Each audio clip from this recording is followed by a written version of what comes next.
നമസ്കാരം. മനുഷ്യൻ ചന്ദ്രനിൽ കാലുകുത്തുക എന്ന ലക്ഷ്യത്തോടെ നാസ വിഭാവനം ചെയ്ത അപ്പോളോ പദ്ധതിയിലെ മൂന്നാമത്തെ ദൗത്യമായിരുന്നു അപ്പോളോ 13. എന്നാൽ ചന്ദ്രനിൽ ഇറങ്ങുക എന്ന ലക്ഷ്യത്തിനപ്പുറം മരണത്തിന്റെ വക്കിൽ നിന്ന് 3 മനുഷ്യജീവനുകളെ ശാസ്ത്രബുദ്ധിയും അചഞ്ചലമായ മനുക്കരുത്തും ഉപയോഗിച്ച് തിരികെ കൊണ്ടുവന്ന വിജയകരമായ പരാജയം എന്ന നിലയിലാണ് ചരിത്രം ഈ ദൗത്യത്തെ അടയാളപ്പെടുത്തിയിരിക്കുന്നത്. 1970കളിൽ 11-ന് ഫ്ലോറിഡയിലെ കെന്നഡി സ്പേസ് സെന്ററിൽ നിന്നാണ് അപ്പോളോ 13 വിക്ഷേപിച്ചത്. James A Lovell, Jack Swigert, Fred Haise എന്നിവരായിരുന്നു ഈ ദൗത്യത്തിലെ ധീരരായ യാത്രികർ. ചന്ദ്രനിലെ ഫ്രോമൗറോ എന്ന പ്രദേശം പര്യവേഷണം ചെയ്യുകയായിരുന്നു ഇവരുടെ പ്രധാന ലക്ഷ്യം. യാത്രയുടെ ആദ്യത്തെ 55 മണിക്കൂർ വളരെ സുഗമമായിരുന്നു. എന്നാൽ ഏപ്രിൽ 13-ന് ഭൂമിയിൽ നിന്ന് ഏകദേശം 3,21,860 കിലോമീറ്റർ അകലെ വെച്ച് ആ ദുരന്തം സംഭവിച്ചു. പേടകത്തിലെ സർവീസ് മൊഡ്യൂളായ രണ്ടാമത്തെ ഓക്സിജൻ ടാങ്ക് പൊട്ടിത്തെറിച്ചതോടെ ദൗത്യത്തിലെ ഗതി തന്നെ മാറി. ഈ സ്ഫോടനം ഓക്സിജൻ വിതരണത്തെ മാത്രമല്ല, പേടകത്തിന് ആവശ്യമായ വൈദ്യുതി ഉൽപ്പാദനത്തെയും ഇന്ധന സെല്ലുകളെയും തകരാറിലാക്കി. ഈ നിർണായകമായ നിമിഷത്തിലാണ് ജാക്ക് സുഗർട്ട് മിഷൻ കൺട്രോളിലേക്ക് ലോകപ്രസിദ്ധമായ ആ സന്ദേശം അയച്ചത്: ഹൂസ്റ്റൺ, നമുക്കൊരു പ്രശ്നമുണ്ട്. കമാൻഡ് മൊഡ്യൂളായ ഒഡീസിയിലെ ഓക്സിജനും ഊർജവും അതിവേഗം കുറഞ്ഞതോടെ യാത്രികർക്ക് ചന്ദ്രനിൽ ഇറങ്ങുവാൻ ഉപയോഗിക്കേണ്ട ലൂണാർ മൊഡ്യൂളായ അക്വായിലേക്ക് മാറേണ്ടി വന്നു. യഥാർത്ഥത്തിൽ 2 പേർക്ക് 2 ദിവസം കഴിയാൻ രൂപകൽപ്പന ചെയ്ത ഈ ചെറിയ പേടകത്തിലാണ് 3 പേർക്ക് 4 ദിവസത്തോളം കഴിയേണ്ടി വന്നത്.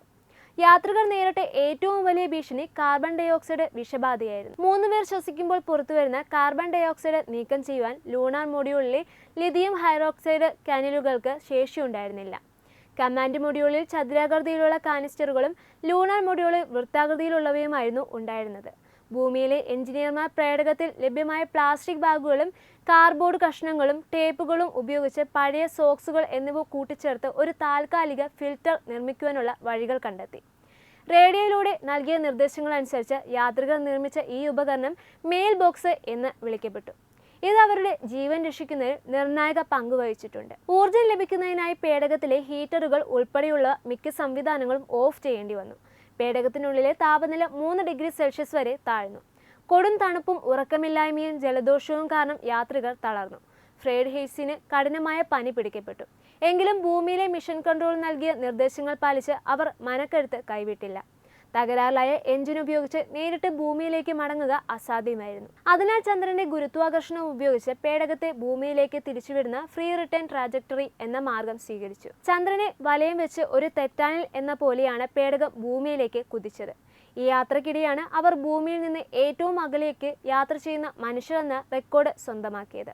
ഏപ്രിൽ 17-ന് പസഫിക് സമുദ്രത്തിൽ അപ്പോളോ 13 സുരക്ഷിതമായി പതിച്ചു. ലോകം മുഴുവൻ ശ്വാസമടക്കി പിടിച്ചു കാത്തിരുന്ന നിമിഷമായിരുന്നു അത്. ഒരു വലിയ ദുരന്തമായി മാറുമായിരുന്ന ദൗത്യം ശാസ്ത്രലോകത്തിന്റെ സഹകരണത്തിന്റെയും കരുത്തിൽ നാസ വിജയകരമായി പൂർത്തിയാക്കി. അപ്പോളോ 13 ഒരു പരാജയമായിരുന്നില്ല, മറിച്ച് മനുഷ്യന്റെ പരിമിതികളെയും പ്രശസ്തികളെയും നേരിടുവാനുള്ള അസാധ്യമായ കഴിവിന്റെ തെളിവായിരുന്നു. അതുകൊണ്ടാണ് പിൽക്കാലത്ത് ഈ ദൗത്യം ബഹിരാകാശ പരിവേഷണ ചരിത്രത്തിലെ ഏറ്റവും തിളക്കമുള്ള അധ്യായങ്ങളിൽ ഒന്നായി മാറിയിരിക്കുന്നത്. ന്യൂസ് ഡെസ്ക് തത്തുമൈ TV.